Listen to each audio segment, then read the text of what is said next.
Yan, buksan ko lang. Yun, ganyan kalakas yung pressure kapag mayroon siyang. Yun mga kaibigan, tara buksan natin to. Ito ang nabili ko sa online. Nabili ko siya ng 1,198.15. Yan, isa tong water pump. Yan, subukan natin kung ayos ba to, kung maganda ba yung higop niya, kung malakas. Yan, napakamura nito mga kaibigan.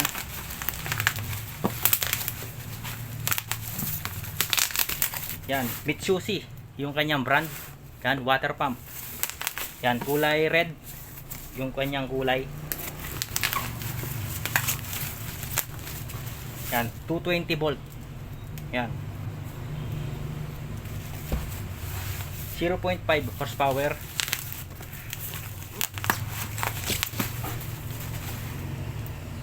Yan, ito ay susubukan din natin kung gumagana. Ayan mga kaibigan, bali tingnan nyo na lang dito sa side ng karton yung kanyang detalye, para kung sakaling type nyo ang brand na Mitsubishi, magkaroon kayo ng konting idea dito sa water pump na to.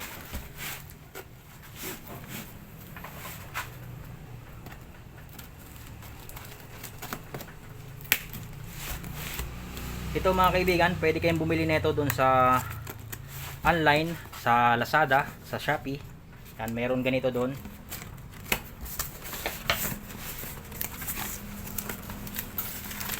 Yan, meron siyang manual. Yan, ito yung kanyang water pump. Yan, meron siyang styrofoam. Yan, naka-plastic. Yan, tanggalin natin yung plastic. Yun. Ito yung water pump. Napakaliit. Yan.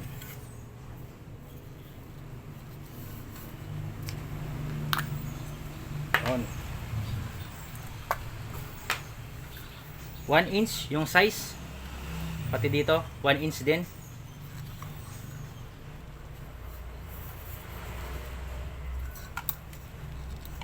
Yan, bali tara, susubukan natin kung gumagana siya. Papahigupin natin siya ng tubig. At saka i-install na rin natin para makita natin kung gumagana ba talaga itong brand na to. Kung humihigop siya ng tubig, kung malakas ba yung pressure niya. Yan, bali yan mga kaibigan. Alisin lang natin tong lumang water pump natin. Yan, ito yung lumang water pump. Nasira na kasi to. Yan, bali nagpalit ako ng capacitor noon. Yan. Kaso nga lang, nasira ulit yung capacitor. Mabilis bumigay. Kaya mas maganda kapag ganitong mga water pump na maliliit ay bumili ka na lang ng bago kaysa magpalit ka pa ng capacitor. Kasi masisira din naman yan. Yan, bumili ka na lang ng bago para mas sigurado. Yan, bali alisin ko lang to para mabilis nyong maalis yung mga water pump. Dapat kapag magko-connect kayo, meron kayo nito. Itong tinatawag nilang onion. Yan, para kapag sakaling magpapalit kayo, tatanggalin nyo lang dito. Yan, pati dito. Mas para hindi kayo mahirapan. Bali, ang nakasiraan ng water pump na to mga kaibigan, lagi kasi siyang nagagamit at laging babad na nakaandar. Kapag ginagamit kasi nasira na yung kanyang pressure switch, hindi siya nag-automatic na mag-off para makapagpahinga itong water pump. Kaya yun, uminit yung kanyang motor at na sunog yung kanyang capacitor. At saka normal lang naman na masira yung mga ganitong klaseng water pump mga kaibigan. Lalong lalo na kapag lagi nyo siyang ginagamit at kung depende kung paano nyo siya ginagamit. Bali itong water pump na to nagtagal ng 1 taon bago siya nasira. Bali, naluwagan na natin. Yan, mabilis na matanggal. Yan, ngayon, ito, alisin ko lang to.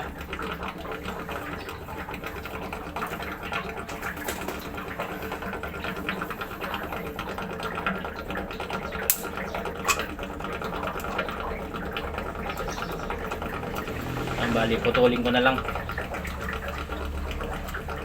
Yan.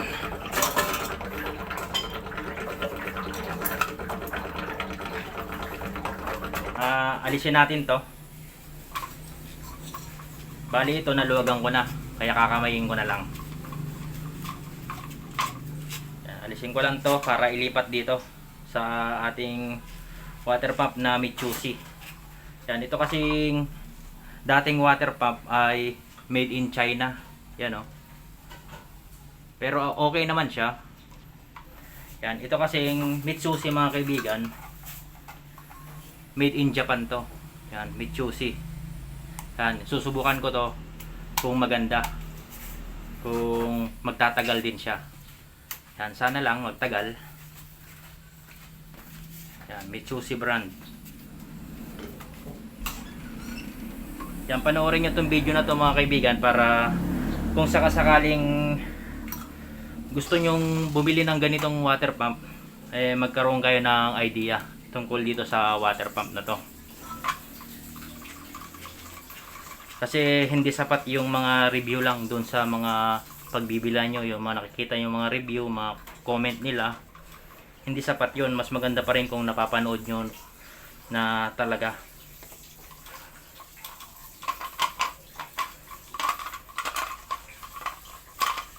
Yan, itong water pump na to na nabili natin mga kaibigan, itong Mitsubishi, i-update ko pa rin kayo nito kung okay ba talaga siya, kung magtatagal. Yan, bali ito ay kukonek ko na siya dito, pero bago yan lalagyan ko muna siya ng Teflon para kahit papano hindi siya mag-leak.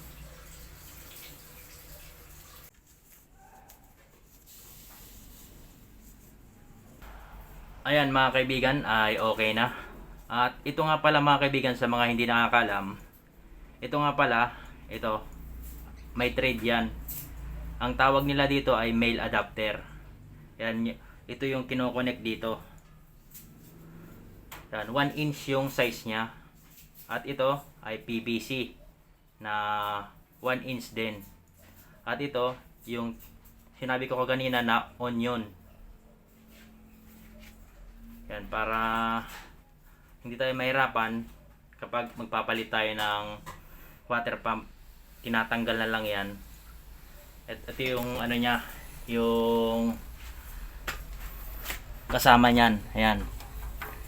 Yan, bali gaganon mo na lang yan, may higpitan yan para hindi tayo mahirapan na magbaklas ng water pump kapag magpapalit tayo. Yan, bali dalawang male adapter siya para yan dito sa humihigop. Yan dito. At ito naman isa dito sa palabas. Yan. 1 inch yung size. Yan, bali ko-connect ko lang.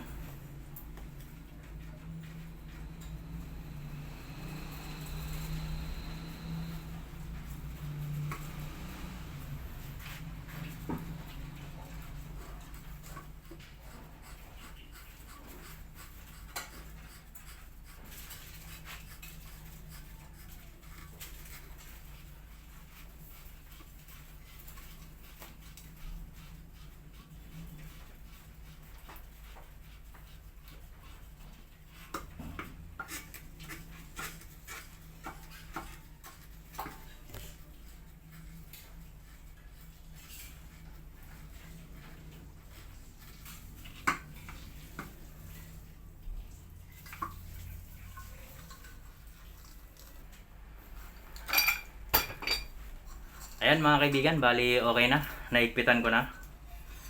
Ngayon, i-connect naman natin siya doon sa tubo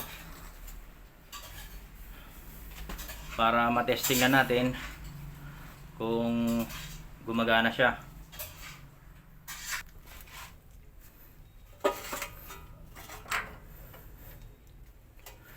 Bali dito naman mga kaibigan ay ito ay 1 inch at dito ito yung tinatawag nilang reducer, 1 inch tapos 3/4. Yan, papunta na to doon sa balon, 3/4 na yun papunta sa balon na PVC pipe na blue.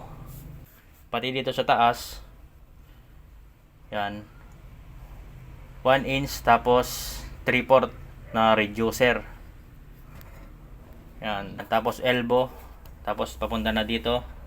3/4 na tong tubo na to, tong PVC na to. Papunta na yan dito sa ating tangke. Yan, bali yan, okay na. I-connect ko na lang siya.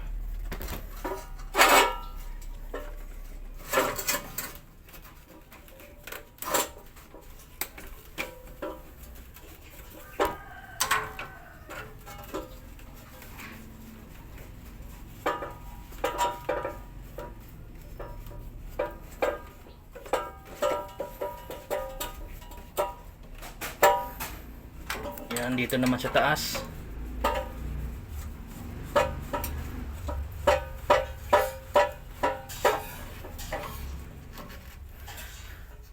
Yan, ayan yung kagandahan kapag mayroon siyang onion.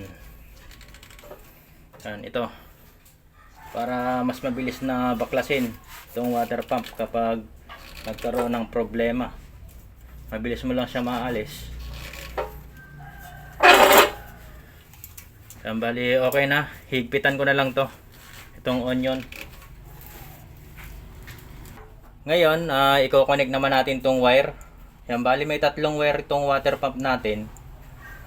Bali 2 lang yung kukunin natin na wire dito. Itong kulay yellow, okay lang na kahit hindi na natin to i-connect kasi ground lang naman to. Itong kulay yellow na wire. Yan, bali connect na natin siya dito. Ayan mga kaibigan, okay na, na-connect ko na siya. Yung wire natin. Yan, itong wire na to papunta to dito sa pressure switch. Itong pressure switch ay namamatay to kapag wala na nakabukas na gripo. Automatic siya na mamamatay yung ating water pump. Kaya meron siyang pressure switch. Yan, may video ako niyan kung paano ko to kinabit, itong wiring neto. Pero itong pressure switch natin ngayon ay sira na to. Hindi na to gumagana. Hindi na siya namamatay. Hindi na siya nag-automatic na mamatay. Hindi ko pa kasi ito napapalitan. Yan, ngayon, ang importante, pagganahin natin tong water pump. Yan, bali saksak ko na lang siya. Yun. Kung narinig nyo, ay umandar yung ating water pump. Papatayin ko muna. Yan, ngayon papahigupin natin siya ng tubig. Luluwagan ko muna yung tornilyo dito. Tatanggalin ko yan. Yan, kasi kakargahan natin to ng tubig. Para mabilis natin na mapahigop ng tubig itong water pump na to, dapat gumamit kayo ng put valve. Yung put valve ay yung nilalagay sa dulo ng hose na papunta sa balon. Kasi kapag walang put valve, talagang may hirapan na humigop itong water pump natin. Kaya dapat talaga mayroon siyang put valve. Pero kapag sa nawasa naman, okay lang kahit di na kayo gumamit ng put valve. I-connect nyo na lang siya sa tubo. At kapag may tangke yung water pump nyo, maglagay na lang kayo dito ng gate valve. Para kapag nakapatay lahat ng gripo, hindi mawala ng tubig itong tangke. Hindi bumalik yung tubig papunta dito sa water pump. Hindi siya bumalik, hindi mawala ng karga itong tangke kapag nawasa. Gate valve lang yung ilagay nyo dito kapag nawasa. Pero kapag sa balon kayo kukuha ng tubig, put valve yung ilalagay nyo sa dulo ng hose, yung papunta sa balon, para mabilis na umigop yung water pump. Ngayon ay isaksak na natin ulit. Ayan. At tatanggalin ko lang to, itong onion, itong joining, para makita nyo na humihigop na yung ating water pump. humihigop na ng tubig. Yan.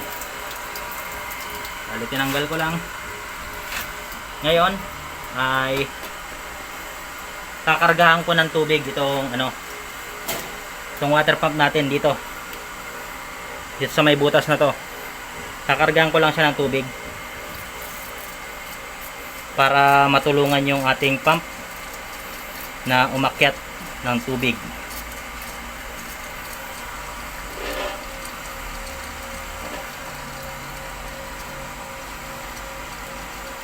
Kasi itong pagkukuhaan natin ng tubig ay galing sa balon.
Kulang pa.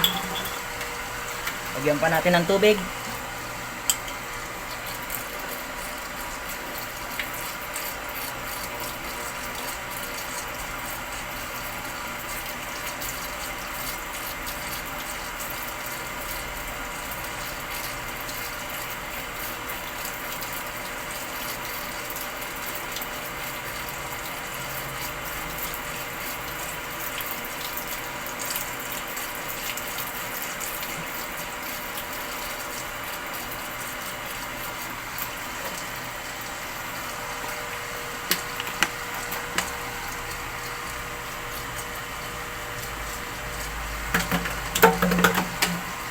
Ngayon, takpan na natin.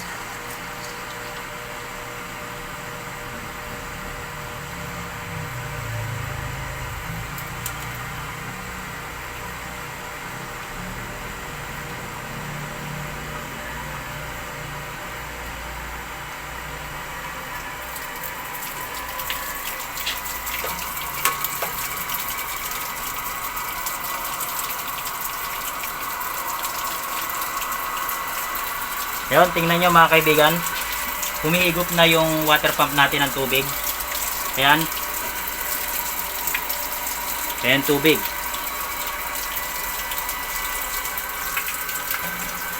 Ayan, at kung mapapansin nyo, tahimik lang yung water pump natin. Ayan, tahimik yung andar nya.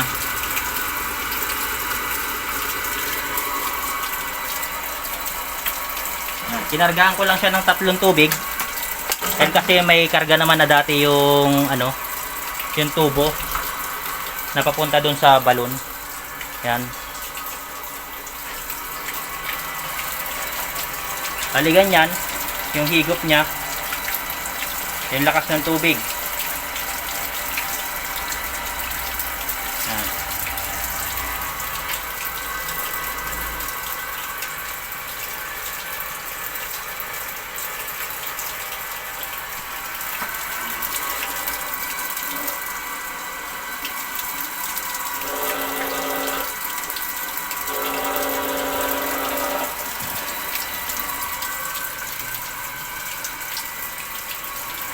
Yan, bali okay na.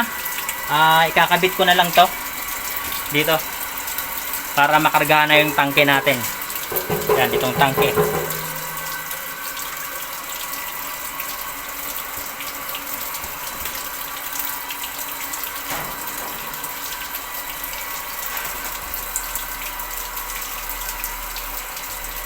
Yan, bali papatayin ko muna.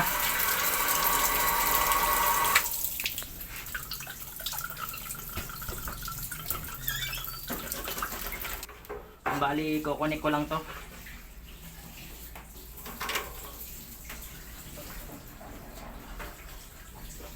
para makargahan yung tangke.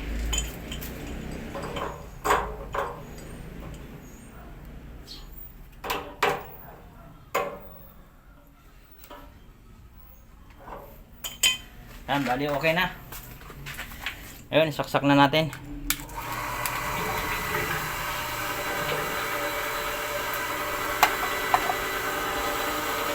Ayan o. Ayan yung gauge. Gumagana pa naman yung gauge natin. Pero itong pressure switch, hindi na to gumagana. Hindi na nag-automatic na mamatay yung water pump natin. Hindi ko pa siya napapalitan. Kaya ang ginagawa ko, binubunot ko na lang dito.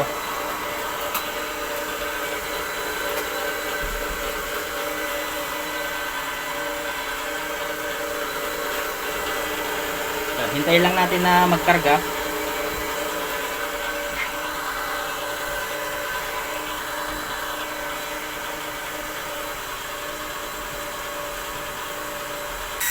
Bali, ayan mga kaibigan, meron na siyang karga. Kaya ngayon testing natin dun sa labas kung malakas na yung pressure niya.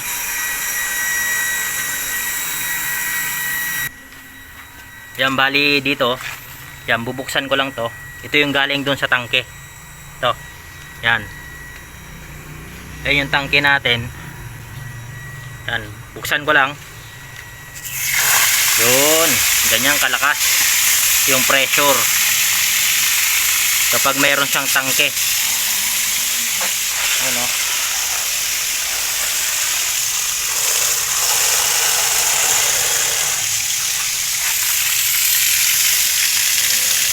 Yun, malakas yung pressure niya.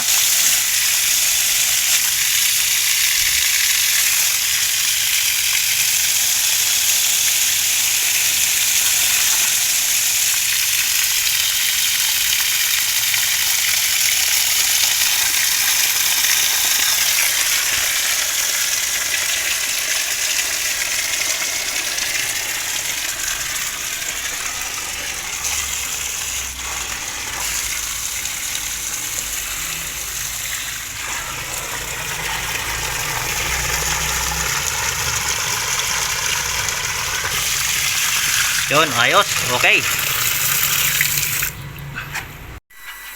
Bali, ayun nga mga kaibigan, ay maayos naman itong water pump na nabili natin. Gumagana siya ng maayos at malakas yung higop niya. Yan, nakita nyo naman, malakas yung pressure. Mitsubishi yung brand ng ating water pump. Yan, sa mga nagbabalak na bumili ng water pump, panoorin nyo tong video na to para magkaroon kayo ng idea tungkol sa water pump na to. Mitsubishi.